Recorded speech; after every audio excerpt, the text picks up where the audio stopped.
আপনারা জানেন বিশেষজ্ঞরা বারবার বলছেন যে আমাদেরকে দূষণমুক্ত খাবার খাওয়ার জন্য। যত বেশি ভালো খাবার খেতে পারবো তত আমরা সুস্থ থাকতে পারবো। তো আমি দেখছি চায়নাতে তারা একটি ডিভাইস ব্যবহার করে, সেই ডিভাইসটা আমিও কিনছি, আমিও ব্যবহার করতেছি।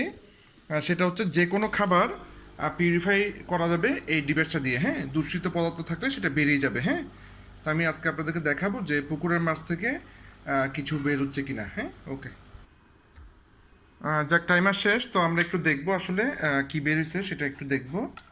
হ্যাঁ, পানির থেকে প্রচুর আসলে ফেনা জাতীয় অনেক কিছু বেরিয়েছে। যাক, এগুলো সমস্যা নেই, আমি আপনাদেরকে দেখাচ্ছি। এই যে এখানে, এখানে দেখেন।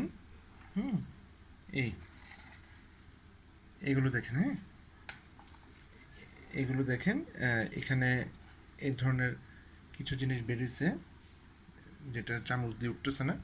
এই যে, তো এভাবে যদি খাবার থেকে দূষিত পদার্থ বের করে ফেলতে পারেন তাহলে সুস্থ থাকবেন। ভিডিওটি ভালো লাগলে শেয়ার করবেন। ধন্যবাদ।